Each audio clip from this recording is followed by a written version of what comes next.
Bonjour à tous, c'est Soussou, j'espère que vous allez tous très bien. Écoutez, moi ça va super comme d'habitude. Bienvenue à tous pour cette nouvelle vidéo qui va être un nouveau tuto sur la chaîne de Wondershare Recover It en français. Et aujourd'hui je vais simplement vous expliquer comment faire en sorte de transférer les sauvegardes de vos jeux sur PS4 vers une PS5 si vous souhaitez de nouveau y jouer sans pour autant tout recommencer. Donc j'espère que ça vous sera d'une très grande utilité. On commence tout de suite ce nouveau tuto. Allez, c'est parti! Tout d'abord, avant de commencer quoi que ce soit, vous devez savoir que dans cette vidéo, il y aura 3 solutions qui seront proposées et qui seront vraiment adaptées à tout le monde. Ça peut être aussi bien si vous avez les deux consoles à disposition ou pas, si vous êtes abonné au PlayStation Plus ou non, et ainsi de suite. Normalement, tout cela devrait vous être d'une très grande utilité. Sans plus tarder, commençons par la première solution qui consiste simplement, lorsque vous aurez bien la PS5, à allumer les deux consoles, à vous connecter sur le même réseau Wi-Fi, mais aussi sur le même compte PlayStation.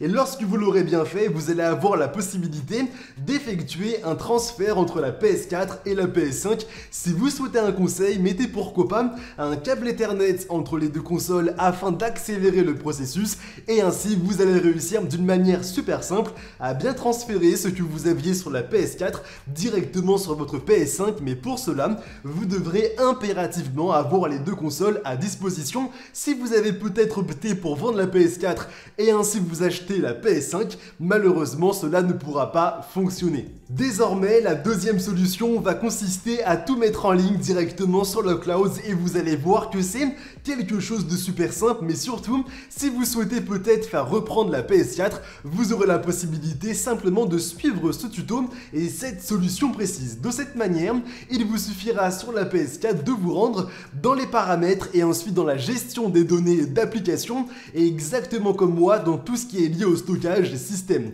Ensuite, lorsque vous serez bien dedans, vous allez constater que vous aurez la possibilité de tout mettre en ligne directement sur le cloud. C'est une fonction qui est justement bien présente pour le transfert entre une PS4 et une PS5, et ainsi il vous suffira de patienter le temps du transfert directement sur le cloud.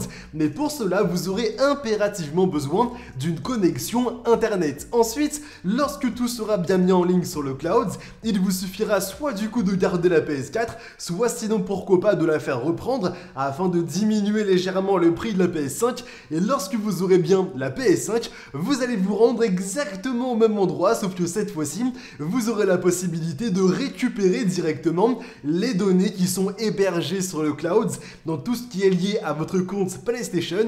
Et ainsi, lorsque vous l'aurez bien fait, vous allez voir que toutes les sauvegardes qui étaient sur la PS4 sur votre ancienne console seront bien aussi sur la PS5 en toute simplicité. Il vous suffira simplement de patienter le temps que toutes les données soient téléchargées. Et par rapport à ça, moi je vous recommande bien entendu d'avoir une bonne connexion internet, puisqu'il y a quand même pas mal de données qui vont être mises en ligne et ensuite téléchargées depuis le cloud.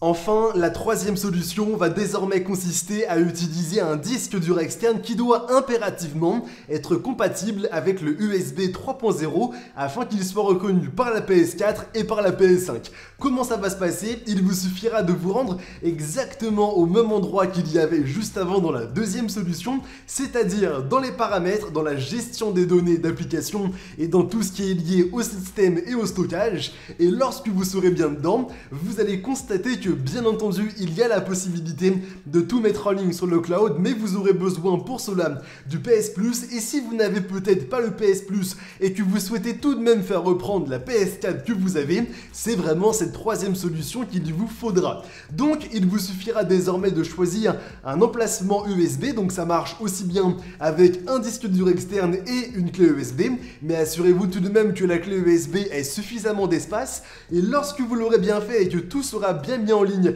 directement sur le périphérique externe, il vous suffira de vous rendre sur la PS5 lorsque vous l'aurez, ou si vous l'avez déjà, de vous rendre exactement au même endroit, sauf que cette fois-ci, vous allez simplement devoir récupérer les fichiers exactement comme je le fais. Donc vous allez voir, vous aurez directement les données qui proviennent d'une PS4 que vous aurez la possibilité de copier et de directement coller sur le stockage de la PS5. Et de cette manière, toutes les sauvegardes que vous aviez sur une PS4 si je ne sais pas, vous avez joué peut-être à Spider-Man, que vous n'avez pas fini le jeu et que vous souhaitez le continuer avec une meilleure qualité graphique sur une PS5, eh bien vous aurez la possibilité de le faire grâce à ce tuto et à ces 3 solutions qui normalement seront adaptées pour tout le monde, que vous ayez aussi bien les 2 consoles ou pas, que vous soyez abonné au PlayStation Plus ou non, ce qui est quand même quelque chose d'assez utile et je pense qu'on sera tous d'accord par rapport à ça. Avant de vous quitter les amis, j'aurais aimé vous parler d'un outil qui peut s'avérer très intéressant au quotidien. Ça ne prendra qu'une seule bonne minute et croyez-moi, ça peut vous sauver la mise dans de très nombreuses situations. Cet outil, c'est Wondershare Recoverit. Le lien pour l'obtenir sera dans la description de la vidéo et il est compatible aussi bien sur Windows que sur Mac et il vous permet de récupérer des fichiers qui sont perdus ou définitivement supprimés d'un ordinateur ou même pourquoi pas d'un emplacement externe comme notamment une carte SD, une clé USB et un disque dur externe comme celui de la PS5. Comment ça se passe? Il vous suffira simplement de le lancer et au lancement, vous allez choisir l'emplacement de récupération. Donc comme je vous le disais, ça peut être le PC comme un emplacement externe et lorsque vous l'aurez bien choisi, il vous suffira désormais de cliquer en bas à droite sur la récupération et ainsi, vous allez simplement devoir patienter. Ça prend à peu près une bonne dizaine de minutes, le temps évidemment que les fichiers soient analysés. Ça va vraiment dépendre du nombre de fichiers qui sont passés par l'emplacement de récupération que vous aurez choisi et ainsi lorsque la récupération et le chargement seront bien terminés, vous aurez tout qui va s'afficher devant vous. Ça peut se compter en milliers, en dizaines de milliers, voire même en centaines de milliers de fichiers s'il s'agit par exemple de votre corbeille. Moi de mon côté j'en ai pour à peu près 200 000 fichiers retrouvés sur ma corbeille sur un PC qui date de seulement 6 mois. Après c'est vrai, je l'utilise quand même énormément. Et ainsi lorsque vous aurez bien trouvé celui qui vous intéresse, en utilisant aussi la barre de recherche juste en haut pour affiner les recherches si vous avez énormément de fichiers, eh bien il vous suffira de le sélectionner et ensuite vous pourrez le récupérer là où vous le souhaitez, ce qui peut s'avérer intéressant si vous avez travaillé plusieurs heures sur un fichier PowerPoint, un document Word et ainsi de suite, mais aussi si vous avez peut-être perdu des sauvegardes sur un jeu vidéo PS4 ou PS5 et que vous souhaitez peut-être la récupérer afin de gagner quand même pas mal d'heures sur ce jeu en question. Moi maintenant, j'espère évidemment que la vidéo en ma compagnie vous aura plu. Si jamais c'est le cas, n'hésitez pas à nous laisser un maximum de pouces bleus, c'est la petite récompense qui nous fait toujours très plaisir, mais aussi à vous abonner pour ne pas rater toutes nos prochaines vidéos. Maintenant, je vous dis simplement à très bientôt pour de nouveaux tutos. C'était Soussou, allez, bye tout le monde!